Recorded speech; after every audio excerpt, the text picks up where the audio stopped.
अब हमें आपका ये जो रिप्रोडक्शन के अंदर जो टॉपिक लेके चल रहे थे, आज उसका थर्ड लेक्चर है। 2 लेक्चर हमारे हो गए, आज जो है थर्ड लेक्चर लेने जा रहा हूँ मैं आपके सामने। तो रिप्रोडक्शन में 2 प्रकार का होता था। मेनली हमने आपको बताया था, एक सेक्सुअल और एक एसेक्सुअल। तो एसेक्सुअल के बारे में और सेक्सुअल के बारे में हमने कंपेरिजन के रूप में देखा। कंपेरिजन देखने के बाद में हमने एसेक्सुअल रिप्रोडक्शन उठा लिया था। प्लांट में इसी एसेक्सुअल रिप्रोडक्शन को हम क्या बोलते हैं? Vegetative propagation. ठीक है, तो उसी चीज को मैं आगे बढ़ा रहा हूँ। तो एसेक्सुअल था, इसमें हमने एसेक्सुअल के कितने प्रकार थे एसेक्सुअल के, वो मैं आपको बता रहा हूँ।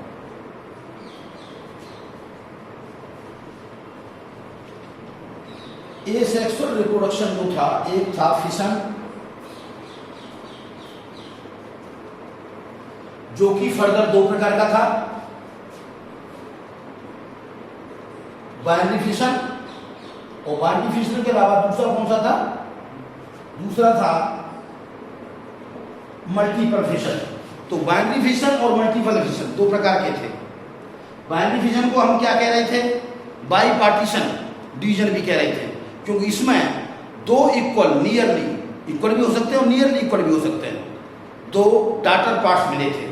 अगर वो individual parent happen to be, अगर सिंगल सेल था तो 2 सेल मिलेंगी, और अगर मल्टीपल फिशन था तो मल्टीपल फिशन में मोर देन 2 पार्ट्स मिल रहे थे। जैसे आपने ये चीज आपने प्लाज्मोडियम वाइवेक्स के अंदर जो मलेरियल पैरासाइट है उसमें देखा आपने।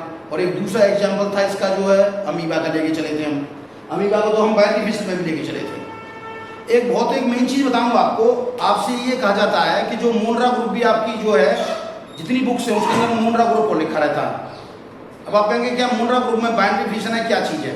मैं आपको बताऊं, किताबों में जनरली टेक्स्ट बुक और बायोलॉजी में जो लोअर क्लास में, जैसे 11वीं 12वीं तक की जितनी आपकी बुक्स हैं, या जितने भी कोचिंग के बहुत बड़े कोचिंग सेंटर अपने आप में नाम बोलते हैं कि सब हम ये ऐसे हैं, वो क्या करते हैं, अपने आगे चीज़ों बताते हैं। वो बताते हैं साहब इसमें जो है बैक्टीरिया में भी होता है बाइनरी फिशन। अरे भैया ये बताओ, बैक्टीरिया में बाइनरी फिशन होता है या खाली फिशन होता है?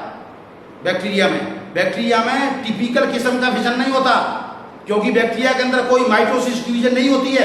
आज तक आपने पढ़ा होगा, जितनी भी कोचिंग सेंटर्स हैं, जितनी भी कोचिंग के बहुत बड़े प्लेटफॉर्म्स हैं, अपने आप में कहते हैं कि उसके अंदर जो बाइनरी फिशन है। अरे भैया कौन सा बाइनरी फिशन है? बाइनरी फिशन में 2 चीजें होती हैं। एक तो होता है उसमें जो कैरियोकाइनेसिस, एक होता है साइटोकाइनेसिस। कैरियोकाइनेसिस और साइटोकाइनेसिस किससे होता है? माइटोटिक डिवीजन से। तो क्या इसके अंदर माइटोटिक डिवीजन मिलती है? क्या बैक्टीरिया में माइटोटिक डिवीजन होती है? पहले तो आप ये बात बताइए। मैं आपको बताता हूं, कोई माइटोटिक डिवीजन नहीं होती बैक्टीरिया के अंदर। तो इसलिए ये जो वहां का जो फिशन है, बैक्टीरिया का जो फिशन है, वो एग्जैक्टली जो बाइनरी फिशन का जो होता है उससे मिलता नहीं है। ये बात अलग है कि वहां पे एक बैक्टीरिया से 2 बैक्टीरिया बन जाते हैं। उस समय फिशन के रोल में जो बैक्टीरिया में होता है वो कौन प्ले करता है? मैं आपको अभी आपके सामने बना के दिखा रहा हूं।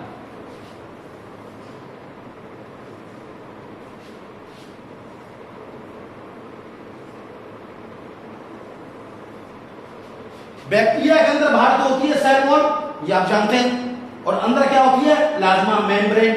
प्लाज्मा मेम्ब्रेन का एक एक्सटेंशन होता है, अंदर को बढ़ता है, जैसे कहते हैं मीजोसोम।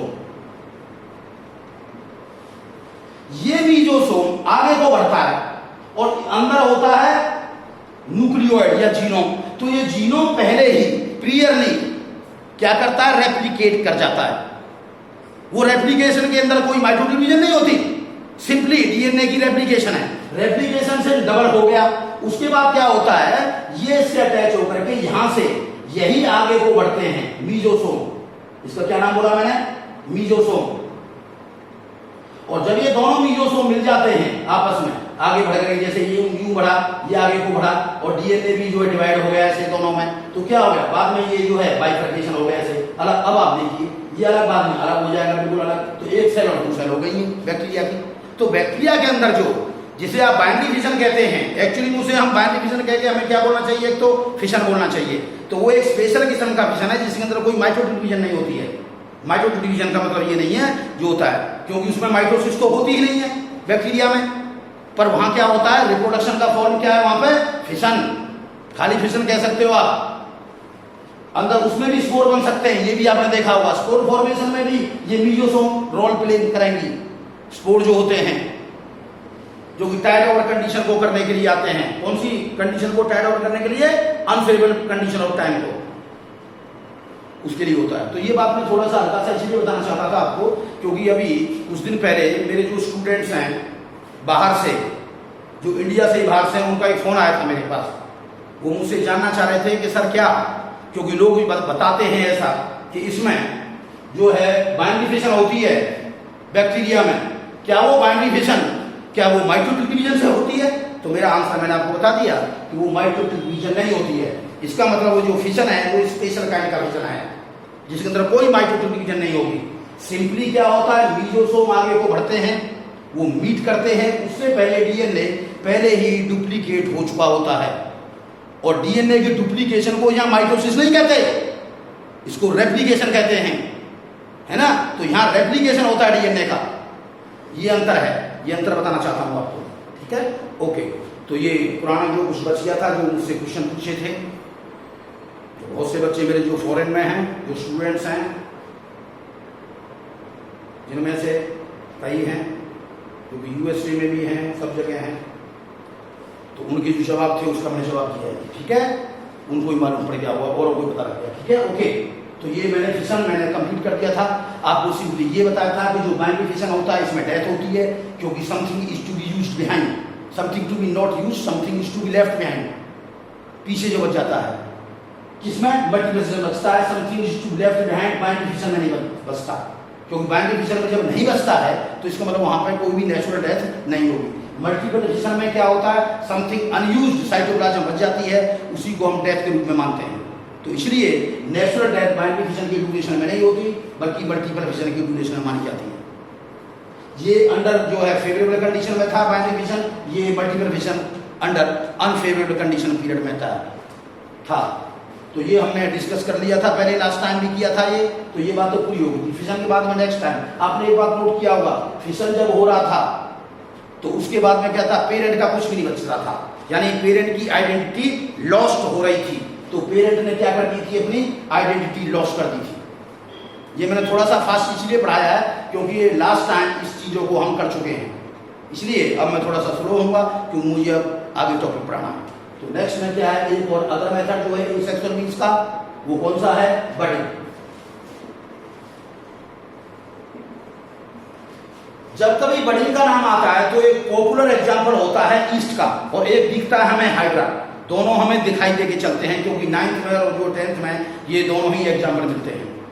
बडिंग का पहले तो मतलब क्या होता है, बडिंग क्या होती है मैं बताता हूं आपको। बड क्या होता है, बड या तो ये आउटग्रोथ होती है, क्या होती है, आउटग्रोथ। एक प्रोटूबरेंसिस होती है जो किसी एक इंडिविजुअल से बाहर को निकल रही होती है। ये बड यूनिसेलर भी हो सकती है और मल्टीसेलर भी। हाइड्रा में होगी मल्टीसेलर और ईस्ट में होगी यूनिसेलर। तो ये कहना कि यूनिसेलर होगी मल्टीसेलर कोई भी हो, पर उसके बावजूद भी, बड बनने के बावजूद भी, आपने नोट किया होगा इंडिविजुअल ने अपनी इंडिविजुअलिटी लॉस नहीं की थी, यानी पेरेंट रिटेन दियर इंडिविजुअलिटी। ये विशेष अंतर हुआ बडिंग और फिशन में। इसमें आइडेंटिटी लॉस हो गई थी और इसमें आइडेंटिटी बरकरार है, is maintained by the parent.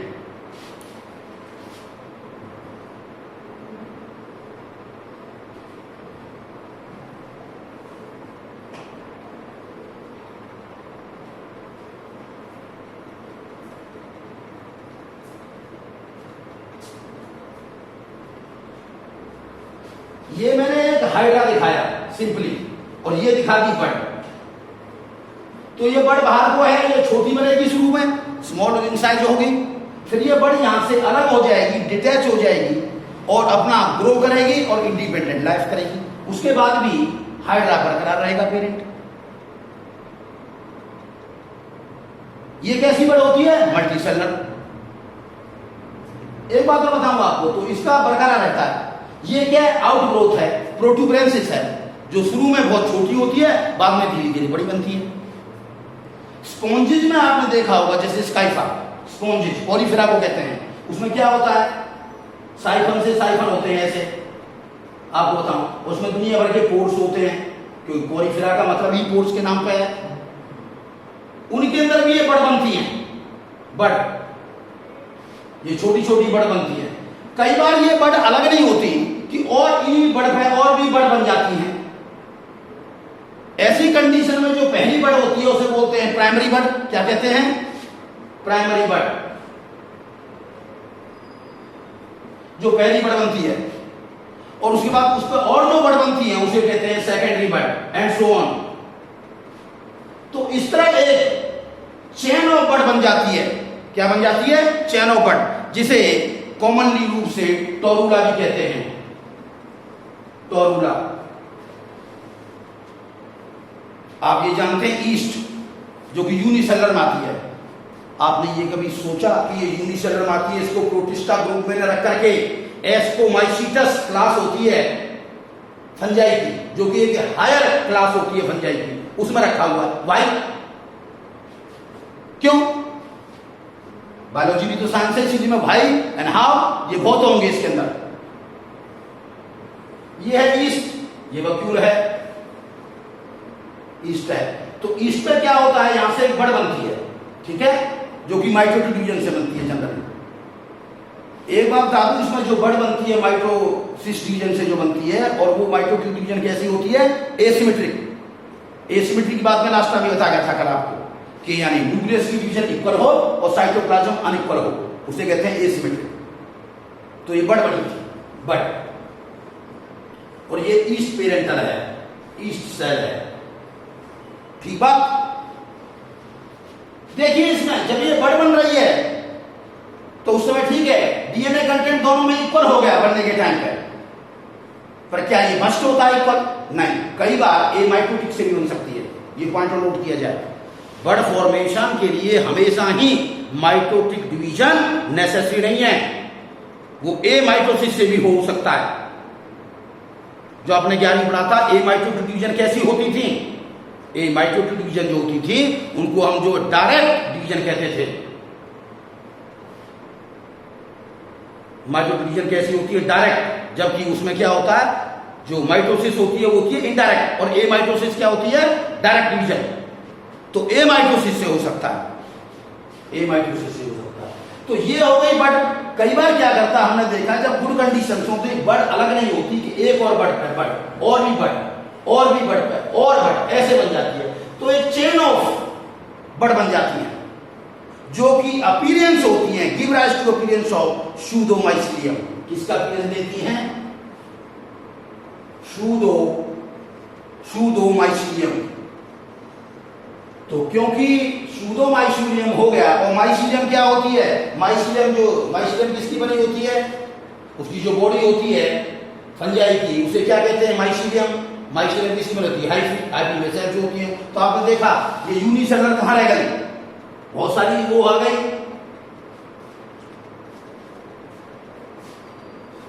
एस्कोमाइसीटस में नहीं पूछा था मैंने, इसको एस्कोमाइसीटस में क्यों प्लेस करते हैं? नहीं, मैंने कहा था इसको मोल्ड फंजाई में रखते हैं बजाय प्रोटिस्टा में, क्योंकि हाइफिलाइक माइसीलियम ग्रोथ हो गई है अंडर सर्टेन सर्कमस्टांसेस, जो कि लैब में की जा सकती हैं, और ये कंडीशन नेचुरली भी पैदा हो सकती है। तो जब एक बनी थी, ठीक है, बढ़ कह दिया, बड़ इंडिपेंडेंट हो जाएगी। तो ये है बड़। एक्चुअली में क्या है, बडिंग सिर्फ एक यही प्रोसीजर नहीं होता बडिंग फॉर्मेशन का, क्योंकि एक दूसरे प्रकार की भी बड़ होती है जो कि इंटरनल बनती है, उनको कहते हैं इंटरनल बड़। तो इस ऐसी बड़ को क्या कहते हैं? मोर ऑफ ऑनली, तो मेजरली तो यही बनती है बड़ मोस्ट ऑफ केसेस में बायोलॉजी में, पर कुछ बड़ अंदर ही बन सकती है। इसलिए ऐसी बड़ क्योंकि बाहर को बन रही थी तो उनको क्या कहते हैं? एक्सोजीनस बड़।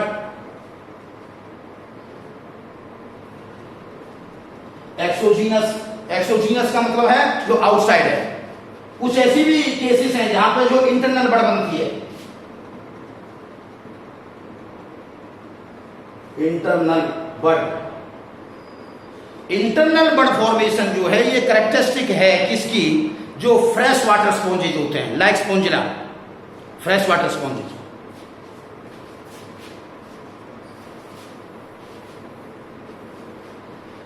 ये जो फ्रेश वाटर स्पॉन्जेस में जो ये इंटरनल बड फॉर्मेशन देखा जाता है, ये एक्चुअली में क्या होता है, रेयरली मैरान में मिलता है। मैरान में मिल सकता है पर रेयरली। पर कैरेक्टरिस्टिक किसकी है, कैरेक्टरिस्टिक किसकी है, फ्रेश वाटर स्पॉन्जेस की, लाइक स्पॉन्जिला।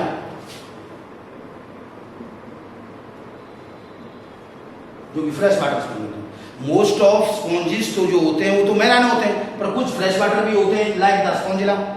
तो स्पॉन्जिला के अंदर क्या होता है, आपको बताऊं, जब कभी एडवर्स कंडीशन आती है तो उस समय वो क्या करते हैं, वहां पे एक इंटरनल बड बनती है जिसे कॉमनली नाम से जानते हैं जेम्यूल।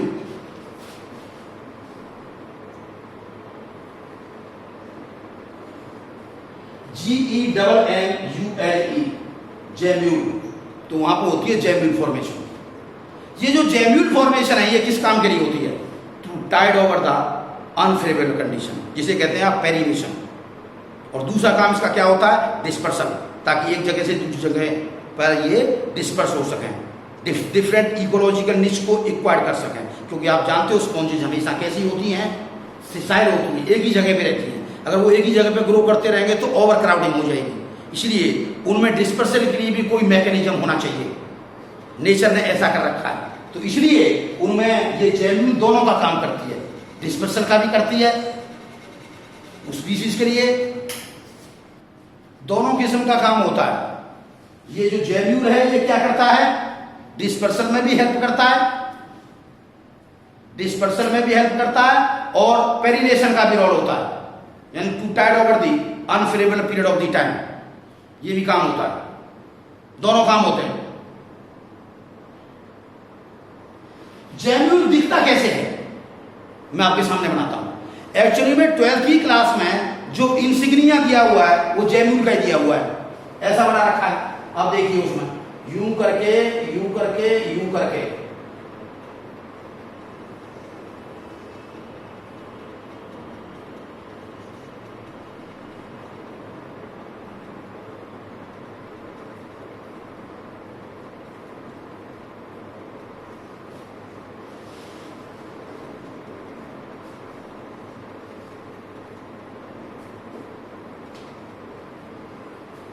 जेम्यूल की ओपनिंग होती है माइक्रोपाइल, और इसके अंदर भरी रहती हैं undifferentiated cells. The mass of undifferentiated cells known as archaeocyte.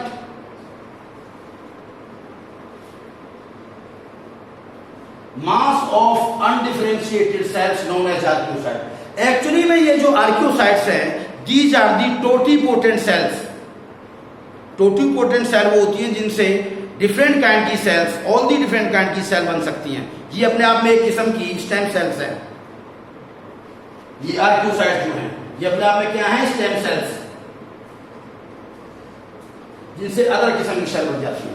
तो ये ऐसे रहता है, इस पर एक प्रोटेक्टिंग कवरिंग होती है जिसे कहते हैं एम्फीडिस्क,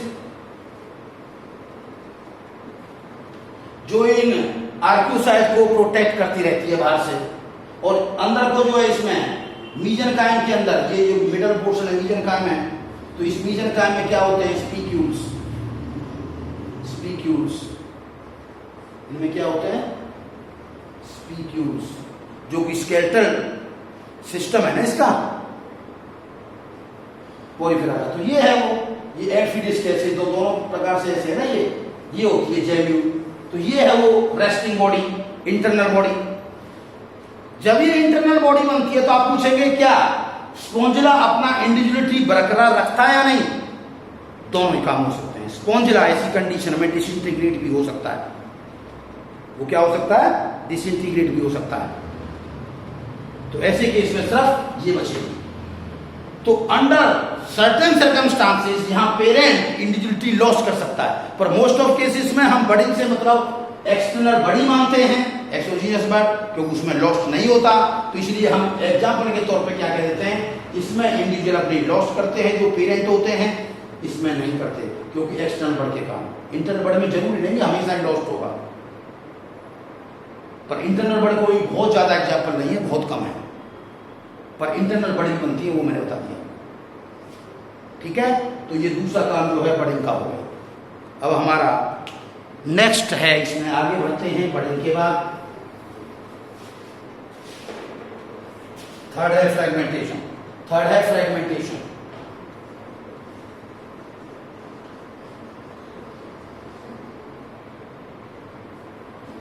फ्रेगमेंटेशन में क्या होता है, कोई भी इंडिविजुअल होता है वो कई फ्रेगमेंट्स में, दो या दो से ज्यादा फ्रेगमेंट में ब्रोकन डाउन हो जाता है, और हर फ्रेगमेंट बाद में ग्रो करके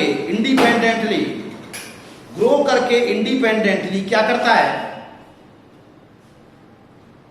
पूरा एक इंडिविजुअल बना देता है, पूरा इंडिविजुअल बना देता है। ये फ्रेगमेंटेशन का जो रीजन होता है वो death and decay of the older parts हो सकता है, जैसे किसके अंदर, लीवर बर्ड्स में, ब्रायोफाइट्स में, आपने मार्केट देखा होगा।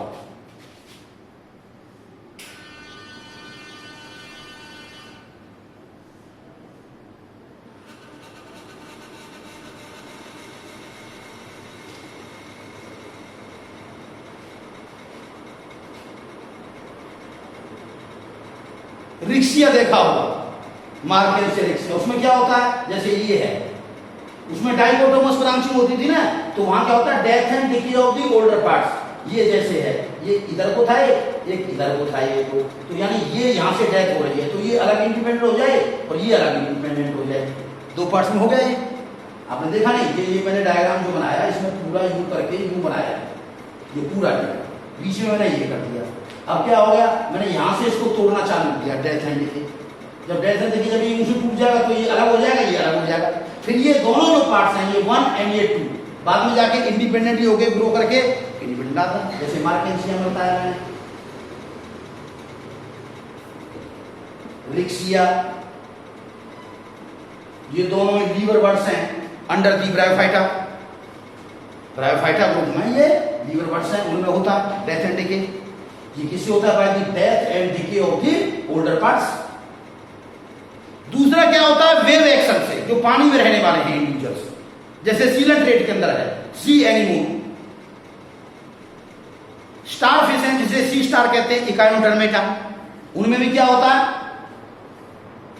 उनके केस में क्या होता है, उनके केस में वेव एक्शन से कोई जो है फ्रेगमेंट वगैरह टूट सकती है, जिसे हम स्टार फिश कहते हैं, जैसे 1 आर्म, 2 आर्म, 3 आर्म, 4 आर्म, ये 5 आर्म। अब मान लो वेव एक्शन से किसी से भी एक ये आर्म लॉस्ट हो जाए या ये टूट जाए, तो यही आर्म जाकर के ये इसका क्या हुआ, स्टार फिश का ये अपने आप में क्या हो गया, एक फ्रेगमेंट हुआ ना, तो यही फ्रेगमेंट आगे जाकर के पूरा का पूरा क्या बना दे, इंडिविजुअल बना दे, तो उसे आप क्या कहेंगे, फ्रेगमेंटेशन। अच्छा, कुछ लोग कहते हैं फ्रेगमेंटेशन एंड रीजनरेशन वर्ड इस्तेमाल करते हैं। तो रीजनरेशन क्या होता है मैं आपको बताऊं, जैसे जब ये एक आर्म लॉस्ट हो गई तो उसके बाद में ये जो सी स्टार है या स्टार फिश है, एक्चुअली में इसको एस्टीरियास को स्टार फिश का है भैया, ये कहीं से भी सकल फिश नहीं दिखाई दे रही है ना, तो एक्चुअली में नाम क्या होना चाहिए इसको, सी स्टार, ना कि स्टार फिश। एस्टीरियास का नाम इकाइनोडर्मेटा में स्टार फिश लिखा रहता है तुम्हारे उसमें, जबकि इसका जो प्रॉपर नाम है वो है एस्टीरियास, ASTERIAS। आप पहले लिख सकते हैं बच्चों, मेरी हैंडराइटिंग इतनी बढ़िया नहीं है, पर आपको जो है इससे तो भाई थोड़ा सा कोऑपरेट करना पड़ेगा। वो कोऑपरेट यही है, जब मैं बोलता हूँ स्पेलिंग बोले तो एस्टीरियास, यानी इसको कहते हैं सी स्टार भी कहते हैं और स्टार फिश भी कहते हैं। तो ये फिश जैसे नहीं थी, क्योंकि आपने देखा स्टार कैसे होते हैं, इसलिए मैंने कहा। तो ये जो लॉस्ट पार्ट था, एक फ्रेगमेंट बना, उसने तो पूरा बना दिया इंडिविजुअल, अब ये लॉस्ट पार्ट जो है वो फिर से रीजनरेट हो सकता है। क्या हो सकता है, रीजनरेट, उसको कहते हैं रीजनरेशन।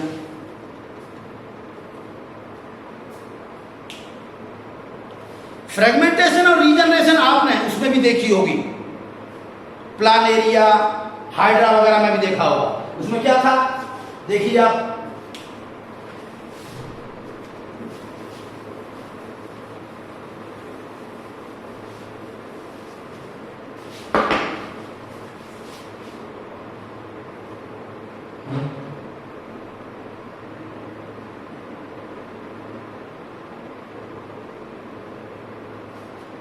ये है प्लानेरिया,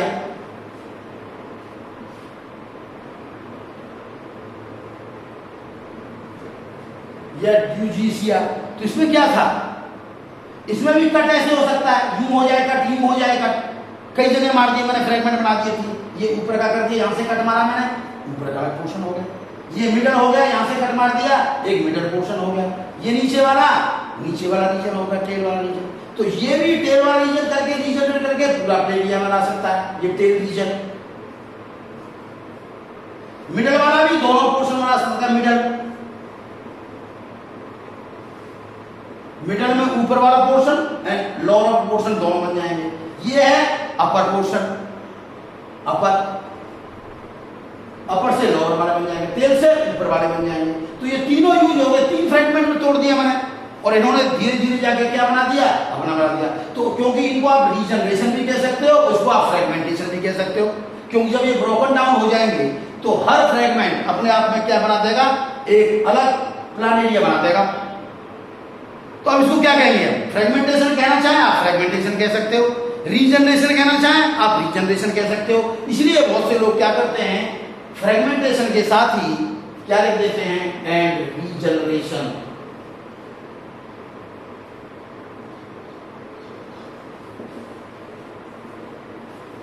ठीक बात है। और मैंने आपसे कहा था एक स्पोरुलेशन भी होता है प्रोसेस, जो इंसिस्टेड स्टेज में भी होता है और नॉन इंसिस्टेड भी होता है, पर उसमें स्पोरुलेशन में जो रोल प्ले करता है वो कौन करता है, मल्टीपल फिशन। इसलिए मैंने उसको मल्टीपल फिशन में ही बता दिया था आपको, ठीक है। तो ये कुछ मीन्स थे एसेक्सुअल रिप्रोडक्शन के, जो कि एनिमल किंगडम में होते हैं ज्यादातर, उसका मैंने इस्तेमाल करके आपको बताया, ठीक है। तो बेटा ये तो मैंने आपको बता दिया सही बच्चों के लिए। अब मैं जो है आगे बढ़ा,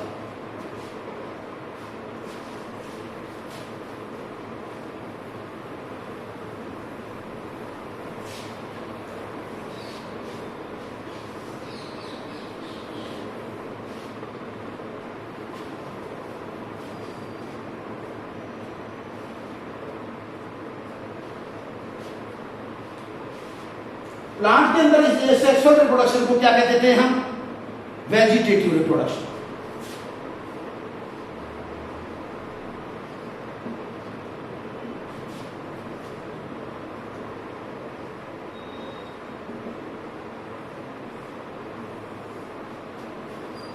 वेजिटेटिव रिप्रोडक्शन में जो कुछ बनेगा, जो भी ऑप्शन बनेंगे वो सभी क्या होंगे, क्रोन्स। वेजिटेटिव रिप्रोडक्शन का जो बेसिक पर्पज होता है, to obtain the plants of similar kind, या जेनेटिकली सिमिलर प्लांट्स को ऑब्टेनमेंट करने के लिए हम वेजिटेटिव प्रोपेगेशन का यूज करते हैं। वैसे वेजिटेटिव प्रोपेगेशन नेचुरली भी हो सकता है और वो आर्टिफिशियल भी हो सकता है। नेचुरल मीन से अपने आप, जैसे आपने देखा ब्रायोफाइलम में फोलियर बड टूट के गिर जाए, कहीं पे किसी का रूट का पार्ट टूट जाए और बाद में वो ग्रो करके पूरा कंप्लीट बना दे प्लांट। स्टेम का भी कोई पार्ट टूट के बना सकता है। तो नेचुरल मीन्स और दूसरा जो मैंने बताया आपको आर्टिफिशियली, दोनों तरीके से किया जा सकता है। पर वेजिटेटिव प्रोपोगेशन का जो इस्तेमाल होता है वो similar kind of the plants को ऑब्टेनमेंट करने के लिए किया जाता है। सिमिलर से मतलब यहां पर है जेनेटिकली सिमिलर, ठीक बात है। अब ये जो वेजिटेटिव रिप्रोडक्शन जो होता है, और साथ में क्या है, ये थोड़ा सा रैपिड मोड भी हो सकता है, क्योंकि जब आप कहाँ करेंगे, जब आप आर्टिफिशियल इस काम कर रहे होंगे तो आप जो है थोड़ा सा उस समय क्या कर रहे होंगे, कुछ मिनरल्स का भी इस्तेमाल कर रहे होंगे, कुछ हार्मोन्स का भी इस्तेमाल कर रहे होंगे ताकि वो जल्दी हो सके। लैब में जो एक आपने सुना था नाम टिश्यू कल्चर, वो एक किस्म की एसेक्सुअल रिप्रोडक्शन तो है ही।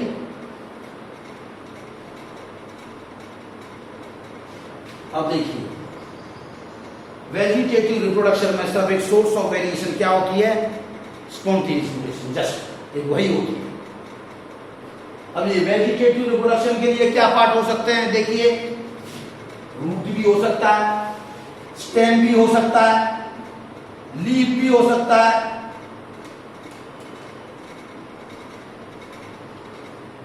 लीव्स के भी पार्ट हो सकते हैं, फॉलियर बड भी हो सकता है,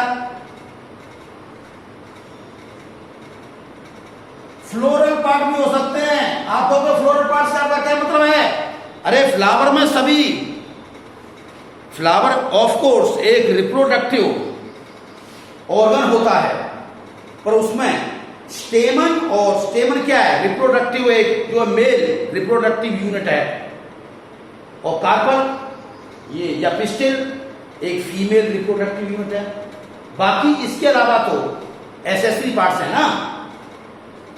एसेसरी पार्ट्स में आगे तुम्हारे जो सेपल, पेटल, पेडिसल, ये सब, इसलिए मैंने बताया आपको, इसलिए वहां इसको भी इंक्लूड किया जा सकता है। Root, stem, leaf. अच्छा, जैसे आपने देखा है बहुत सी जगह जो रूट्स है उनका इस्तेमाल होता है प्रोपोगेशन के लिए, जैसे स्वीट पोटैटो है।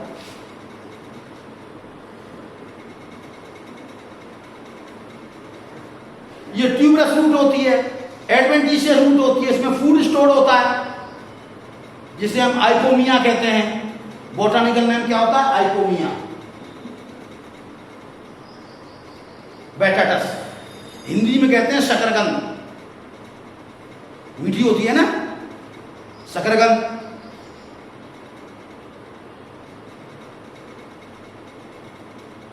स्वीट पोटैटो, ये होती है ट्यूबरस। डहलिया, एस्पेरेगस, ये भी एडवेंटिशियस रूट है, पर कौन सी? फेसिकुलेटेड। ये आपको ये ट्यूबरस रूट, फेसिकुलेटेड रूट, ये सब आपने, ये दोनों ही एडवेंटिशियस हैं। ये रूट्स आपने जब कभी आपने 11वीं पढ़ा होगा, रूट तो वहां पढ़ी होंगी, रूट्स कैसे कैसे होती हैं। एक रेडिकल की होती हैं, टैप रूट की, एक जो एडवेंटिशियस रूट होती है। तो इसके लिए तो मैं डिटेल में अभी नहीं जाऊंगा। आप चाहेंगे तो जब इस लेक्चर को फिनिश कर दूंगा तो जिनमें फर्क क्या होता है थोड़ा थोड़ा, एक एक दो दो लाइन में मैं आपको मेजर चीजें बता दूंगा। पर फिलहाल मैं बता रहा हूँ आपको कि जो है ट्यूबरस रूट, ये डहलिया रूट, इससे भी क्या है? वेजिटेटिव प्रोपोगेशन किया जा सकता है। इनको रूटिंग्स भी कह सकते हैं हम, कटिंग्स भी कह सकते हैं, इनके थोड़े से पार्ट को कटिंग्स। एक क्या होता है? सीधी, ये भी इस्तेमाल कहते हैं। एक होता है स्टेम कट या स्टेम का इस्तेमाल। स्टेम जैसे अंडरग्राउंड स्टेम, अंडरग्राउंड स्टेम में जो स्टेम के मॉडिफिकेशन है, राइजोम, ट्यूबर, ट्यूबर माता आपका पोटैटो,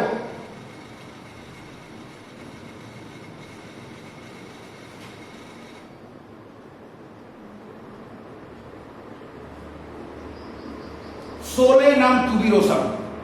आपने देखा होगा जो अंडरग्राउंड जो ब्रांच होती है वो इरेगुलरली सोलन होती है, टिप उसकी, वो क्या है? ट्यूबर। पर क्या वो स्टेम, उसमें क्या जगह जगह पे आइज हैं।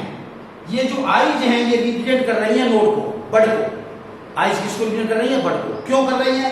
क्योंकि यहां पे छोटा सा लीफ होता है जिसे कहते हैं स्केल लीफ। क्या कहते हैं? Scale leaf.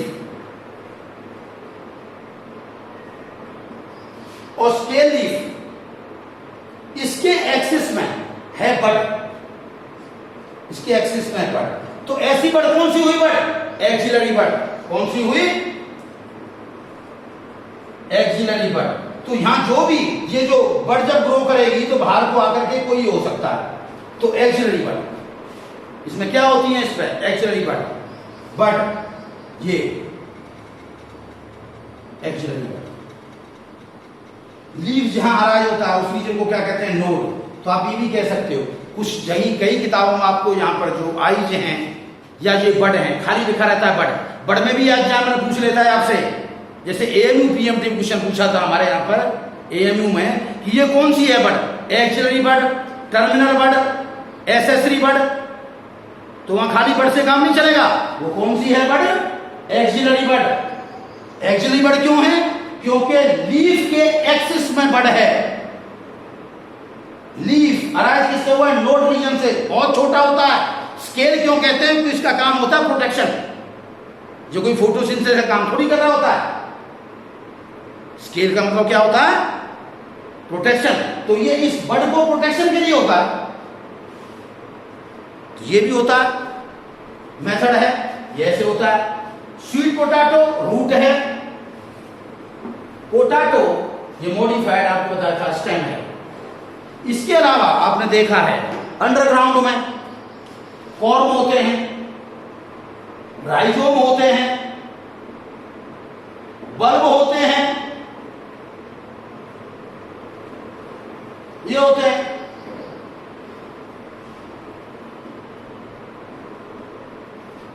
Rhizome horizontally grow करता है, ब्रांच होता है।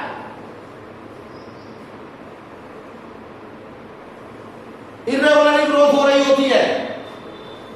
अदरक देखा होगा, जिंजर, टर्मेरिक, तो उसमें हॉरिजॉन्टली होती हैं, नोड इंटरनोड हॉरिजॉन्टली, और नोड के रीजन से एडवेंटिशियसली रूट अराइज हो रही होती है, हॉरिजॉन्टली होता है, ब्रांच होता है। लंबाई ज्यादा होती है, डायमीटर कम होता है, और हॉरिजॉन्टली ग्रो कर रहा है अंदर। कॉर्म क्या होता है, जैसे आपने अरबी नाम सुना होगा ना, कोलोकेसिया, जमीकंद, वो कैसा होता है, वो वर्टिकली लाया रहता है ऐसे गोल गोल, उसका डायमीटर बहुत होता है, यानी मोर और लेस वो क्या होता है, मोर और लेस कैसा होता है, स्फेरिकल टाइप, मोर और लेस स्फेरिकल ऐसे होता है। तो ये कंडेंस फॉर्म ऑफ राइजोम होता है, कॉर्म है कंडेंस फॉर्म राइजोम, जिसमें इसकी लंबाई चौड़ाई अगर देखें, ये जो है डायमीटर खूब होता है, तो लंबाई और ये जो चौड़ाई होती है नियरली हम मानते हैं बराबर का। ये थोड़ी आप इंची टेप लेकर के नापने लग जाएंगे कि साहब ये 1 सेंटीमीटर फालतू हो गया। कॉर्म का दूसरा एग्जाम्पल होता है अमोर्फोफेरस, एक होता है इसका जमीकंद,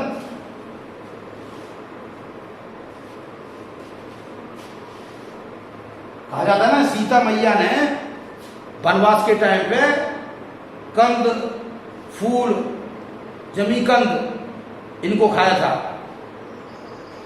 ब्राउनिश सा होता है, सब्जी बनती है बेटा इसकी, तो ये ऐसे होता है इसमें। और इसमें क्या था, ये हॉरिजॉन्टली ग्रो कर रहा था, ये वर्टिकली राइज है, ये कंडेंस फॉर्म है। इसमें नोड इंटरनोड कैसे थी, node internode one after other horizontal, इसमें कैसे हैं, सर्कुलर मैनर में, ऐसे सर्कुलर, ये नोड, ये दूसरी नोड, ये नोड, तो 2 नोड के बीच में इंटरनोड। तो इसमें नोड और नोड कैसे राइज हैं, सर्कुलर मैनर में, इन द सर्कुलर। नोड कैसे हैं, नोड, ये नोड सर्कुलर, इसीलिए कहते हैं कंडेंस फॉर्म। बल्ब क्या होता है, चलो शॉर्ट में बताता हूं आपको मैं, इधर घुमा देता है। तो कॉर्म क्या था, मोर और लेस स्फेरिकल आकार में था, ये कंडेंस फॉर्म है, ये वर्टिकली लाइज है। कैसे लाइज है, वर्टिकली, जब ये हॉरिजॉन्टली था राइजोम। ऐसे ही आपको बताऊं कुछ जो है सब एरियल, जो वीक स्टेम होते हैं, सब एरियल मॉडिफिकेशन होते हैं, लाइक रनर, सकर, स्टॉलर, और एक होता है ऑफसेट। जैसे रनर का एग्जांपल है दूब घास, दूब ग्रास, ऑक्जेलिस। सकर का एग्जांपल है मिंट, नहीं सकर का एग्जांपल है सकर का बनाना, पाइनएप्पल। स्टोलन का है मिंट, पुदीना।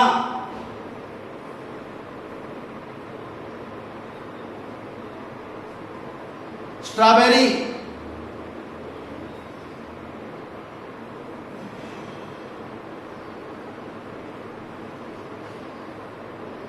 ये बहुत एक दूसरे से इंटरलिंक होते हैं।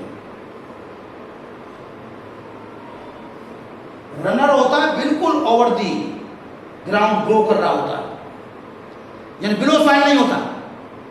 खास बात ये है, जो ब्रांच होती है स्टेम की वो बिलो सॉइल नहीं होती, ओवर सॉइल होती है, और नोड रीजन से वो निकलती है एडवेंटिशियस रूट जो कि सॉइल में फिक्स कर देती है।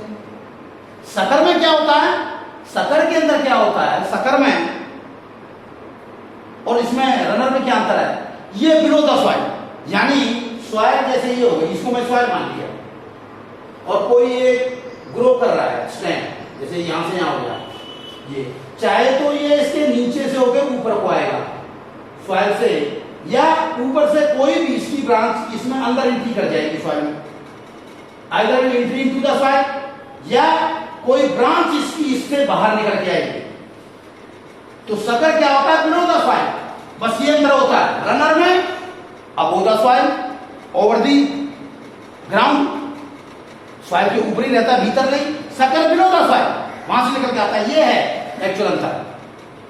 स्टोलन क्या होता है, स्टोलन भी बिल्कुल ऐसी चीज होती है, बस इसमें क्या होता है, जैसे कोई भी जो ब्रांच होगी, जैसे रनर टाइप ही होता है, कोई भी ब्रांच होगी वो थोड़ा सा ऑब्लिकली ऊपर को बढ़ जाएगी, ऑब्लिकली, और वो लीफी शूट में जाके एंड अप हो सकती है, या वो ग्राउंड से अटैच कर सकती है।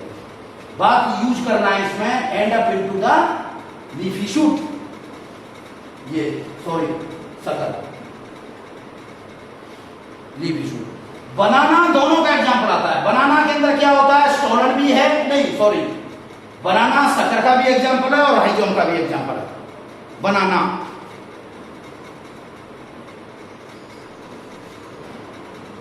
राइजोम भी है, और बनाना में क्या हो रहा है, सकर भी है, क्योंकि ऑब्लिकली होकर ऊपर हो जाता है सकर, और लीफी उसमें शूट में एंड अप हो सकता है, ठीक है ना। तो ये ऑफसेट में क्या होता है कि जो इंटरनोड जो होती है वो शॉर्ट होती हैं, और इंटरनोड के दोनों ही साइड पे लीफी शूट होती है।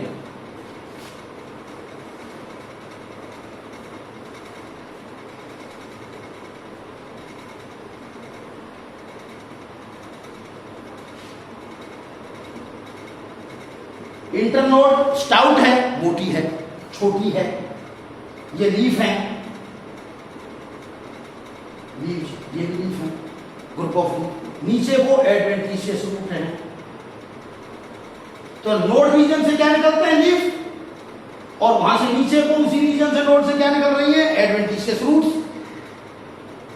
अच्छा, तो ये पूरी क्या हो गई यहाँ पे जो लीफ है, इसका मतलब यहाँ नोड के टाइम पे क्या था, यहाँ पे ये एक शूट है, छोटी शूट कह सकते हो, या ये जो एक नोड दूसरी नोड के बीच में क्या है, इंटरनोड। तो इंटरनोड कैसा है, थिक है, शॉर्ट है, तो ये है ऑफसेट। तो ये प्रोपोगेट करता है ऑफसेट, ये पूरा एक ऑफसेट है, ये जो है ये फूट जाएगा, ये जाके प्रोपोगेट कराएगा। इसका एग्जांपल जो है water यासिड,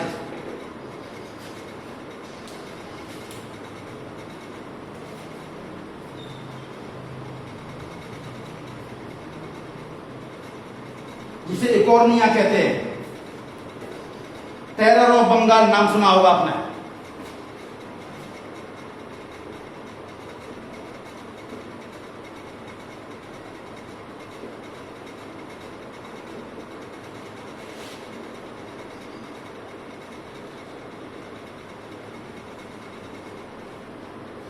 Eichhornia water hyacinth. Terror of Bengal, क्योंकि हुगली नदी में या इस जगह पे ये ऑक्सीजन की ड्रेनेज काज कर देता है। एक्चुअली जब इसे लाए थे, इसके ब्यूटीफुल फ्लावर्स होते हैं और लीफ होते हैं, इसको लाए थे एक जो है ऑर्नामेंटेड रूप में, पर आज ये बहुत बड़ी वीड बन चुकी है, वीड्स प्रॉब्लमेटिक, बहुत जल्दी ग्रो कर रहा है, अलार्मिंग रेट पर। अच्छा, एक और एग्जांपल बताऊं आपको इसका जो है ऑफसेट का, पिस्टिया। तो ये भी मेथड्स होते हैं प्रोपगेशन के। फोलियर बड या लीफ का पार्ट का होना, ब्रायोफाइलम।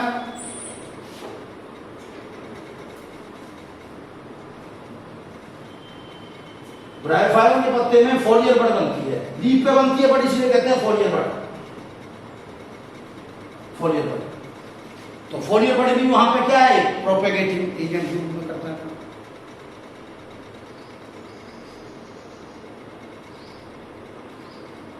ये सभी पार्ट्स हैं, ये प्रोपेग्यूल्स में आते हैं। डिसिमिन्यूल्स होते हैं, एक तो होते हैं सीड डिसिमिन्यूल्स में, एक होते हैं स्पोर। पर जो शीट बनते हैं वो तो आप जानते हो सेक्सुअल रिप्रोडक्शन का रिजल्ट है ना, तो वो तो इसमें नहीं आएगा। डिसिम्यूल का मतलब जो डिटेच पार्ट, जो स्पोर होते हैं, जो स्पोर होते हैं वो दो प्रकार के बन सकते हैं, एसेक्सुअल स्पोर भी हो सकते हैं और सेक्सुअल स्पोर भी हो सकते हैं। जैसे आपने फंजाई में नाम सुने होंगे, एस्कोस्पोर, ऊस्पोर, बेसिलियोस्पोर। ये इनका जो फॉर्मेशन होता है, इनका जो कॉन्सिक्वेंस होता है, ये होता है आफ्टर सेक्सुअल रिप्रोडक्शन। और जो एसेक्सुअल स्पोर्स होते हैं, एप्लेनोस्पोर, हाइप्नोस्पोर्स, जूस्पोर्स, पार्थिनोस्पोर्स, एजाइगोस्पोर्स, स्पोरेंजियोस्पोर्स, ये सब जो है एसेक्सुअली प्रोडक्शन होने वाले स्पोर्स होते हैं। ये जो स्पोर्स होते हैं, क्योंकि ये स्पोर्स जनरली माइटोडिवीजन से बनते हैं, इसलिए इनको जो हम माइटोस्पोर भी कहते हैं। ये माइटोस्पोर फंजाई में भी खूब मिलते हैं और ये माइटोस्पोर जो है एल्गी में भी खूब मिलते हैं। ब्रायोफाइटा में माइटोस्पोर्स नहीं बनते।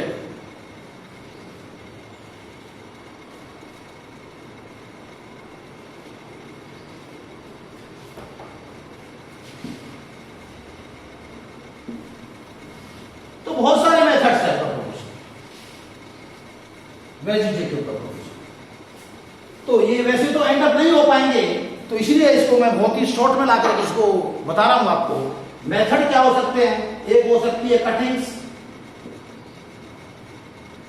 दूसरी क्या हो सकती है लेयरिंग, तीसरी क्या हो सकती है ग्राफ्टिंग, चौथी क्या हो सकती है बूटी। ये चार बेसिक मेथड्स।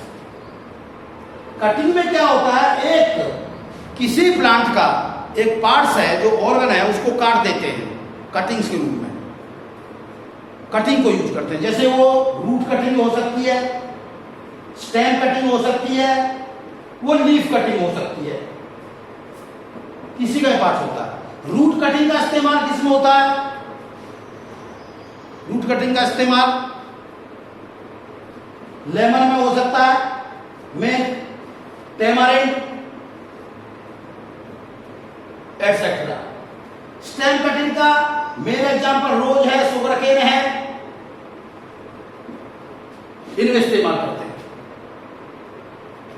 लीफ कटिंग का आप जो इस्तेमाल बहुत से प्लांट हैं वहां कर सकते हैं। कलौंची का इस्तेमाल कर सकते हैं, कलौंची लीफ। ऐसा पार्ट है जिसमें फॉलिल बड़े, ब्रायोफाइलम में भी इस्तेमाल कर सकते हो आप, अभी जो बताया था ब्रायोफाइलम। लीफ का क्या करते हैं, उस लीफ के पार्ट को यूज कीजिए जिसमें क्या है फॉलियर बड़े हैं, तो उसमें आगे वहीं से बनती है, तो लीफ से बनते हैं। ये कटिंग इस्तेमाल की जा सकती है। नहीं ऐसा नहीं एग्जाम्पल ये रह गए, कोई बहुत सारे एग्जाम्पल हो सकते हैं। लेयरिंग क्या होता है मेथड, मैं आपको बताता हूं। लेयरिंग बहुत सिंपल है, देखिए लेयरिंग में क्या होता है। जैसे कोई एक प्लांट ग्रो कर रहा है, जैसे प्लांट ग्रो के नाम पे है, ये लेयरिंग किस किस में होता है मैं थोड़ा सा दिखाता हूं आपको।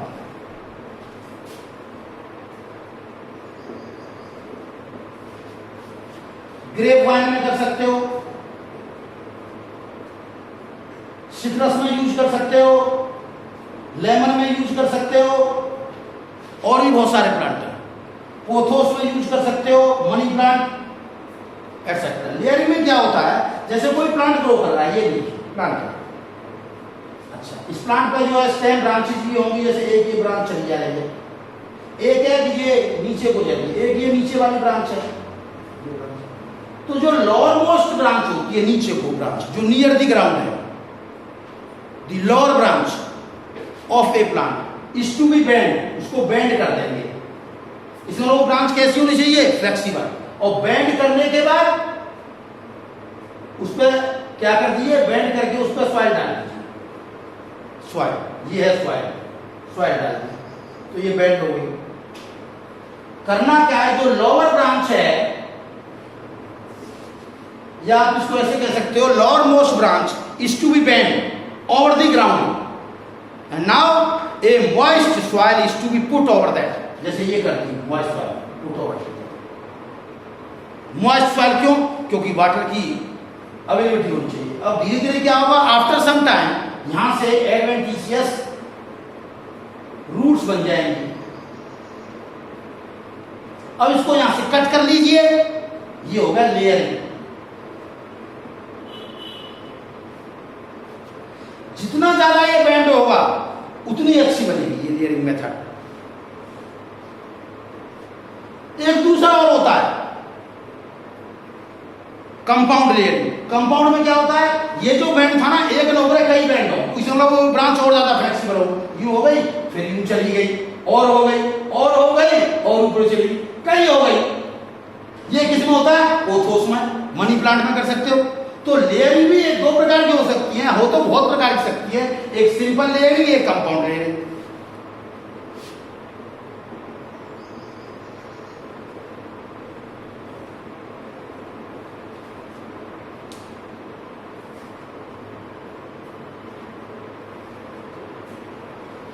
एयर लेयरिंग और भी दुनिया भर की होती है, पर उनके बारे में नहीं जा रहा डिटेल में।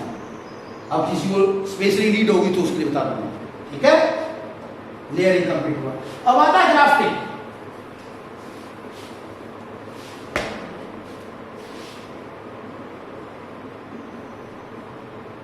इसके अंदर दो प्लांट के पार्ट्स का हम रीयूनियन कराते हैं, उसको टाइट कराते हैं।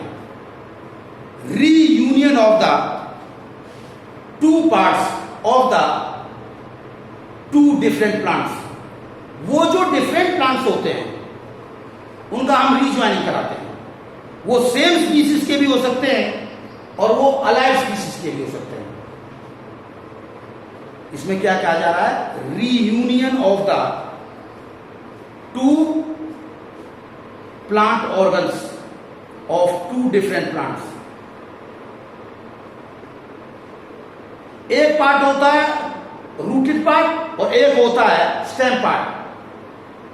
दो पार्ट कौन कौन से होते हैं प्लांट्स के, एक होता है रूटेड पार्ट, लिखिए आप, रूटेड पार्ट को बोलते हैं स्टॉक,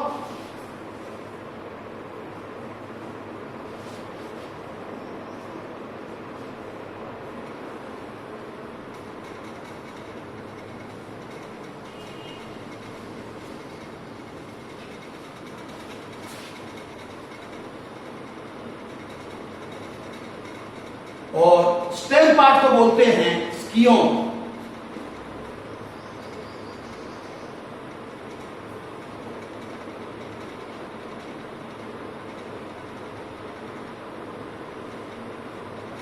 तो इसमें जो रीयूनियन कराई जा रही है किसकी, स्टॉक की विद द स्कियोन, उसको जहां से जोड़ा जा रहा है। जैसे इसको लाके मैं जोड़ूंगा, अभी आपने देख लिया ऐसे है, अब इसको लाके जोड़ना है। अब इसको लाके यहां से मैंने इसको यहां से लाकर के जोड़ दिया, स्टॉक एड्स, ये ऊपर का हो गया, ये नीचे का, तो इसको जोड़ दिया। आप सोचोगे जुड़ता क्या है, ये कैम्बियम होता है। क्या होता है, कैम्बियम। ये सिर्फ vegetative propagation can be exercised in those plants which possess the vascular cambium in them। इसमें जिनमें वास्कुलर कैम्बियम होगा, क्योंकि मोनोकोट में वास्कुलर कैम्बियम नहीं होता, इसलिए मोनोकोट में ये grafting method can not be applied.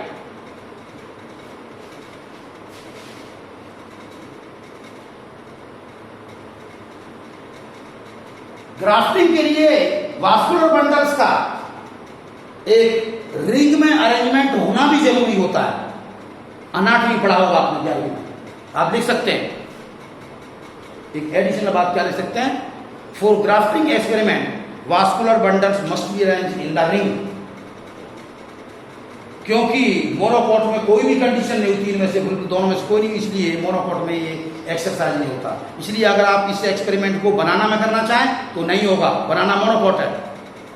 ये कहां किया जा सकता है, एप्पल में, गुआवा में, पियर्स में, मैंगो में। एग्जाम्पल लिखो, grafting pears, apple, guava, mango, lychee et cetera. पर मोनोकोट में नहीं, डाइकोट में होता है। दूसरा पॉइंट, ये उन प्लांट में जनरली एक्सरसाइज करा जाता है जिनमें या तो रूट सिस्टम, तो और ही मेथड होते हैं ना प्रोपोगेशन के, उनमें ये सही रहता है जिनमें या तो वीक रूट सिस्टम होता है,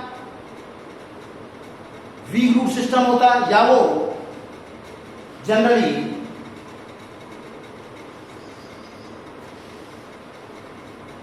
ग्रो करने में बहुत टाइम लेते हैं, तो इसलिए हम रूटेड पार्ट पर लाकर के जोड़ देते हैं। और जनरली ये जो स्क्यून पार्ट होता है ये स्पीरियर क्वालिटी का होता है। किसका होता है? Superior quality. बहुत शॉर्ट में बूटी के बारे में बता रहा हूं बेटा, आपसे सिर्फ मुश्किल से 2 मिनट लूंगा।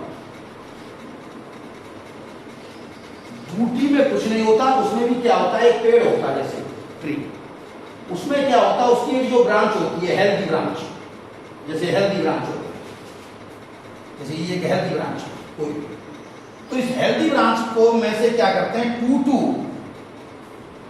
3 सेंटीमीटर का हम क्या करते हैं गडर के रूप में, एक रिंग के रूप में डी बार कर देते हैं। क्या कर देते हैं? डी बार, यानी बार को रिमूव कर देते हैं।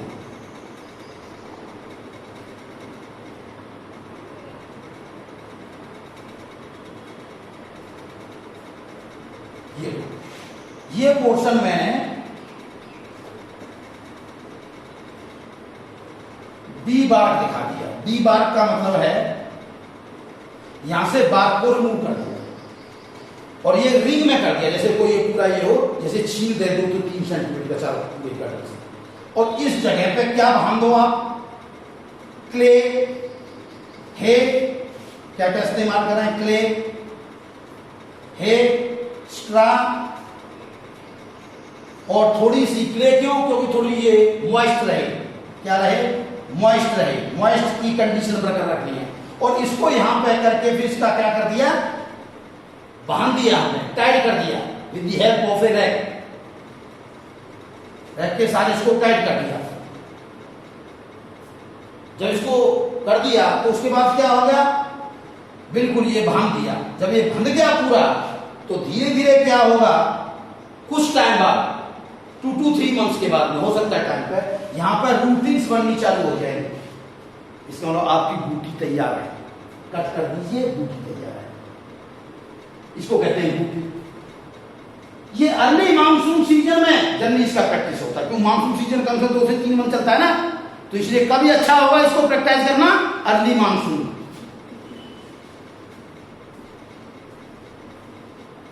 क्योंकि आपको मॉइस्चर कंटेंट बरकरार रखने की जरूरत नहीं है। अपने आप बारिश पड़ती रहेगी, वो जो ग्रे होगा उसको पानी को लेता रहेगा, तो बूटी प्रैक्टिस की जा सकती है।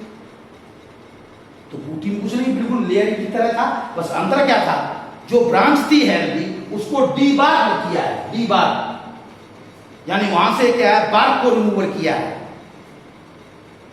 और उस जगह पर कितना 2 to 3 सेंटीमीटर रिंग के रूप में, और वहां पे मिट्टी, क्ले, हे सब से लेके टाइट कर दिया है और ऊपर मिट्टी डाल दी है, सॉइल।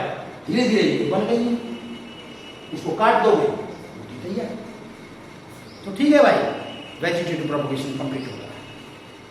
कल फिर पढ़ाएंगे बेटा। Thank you very much.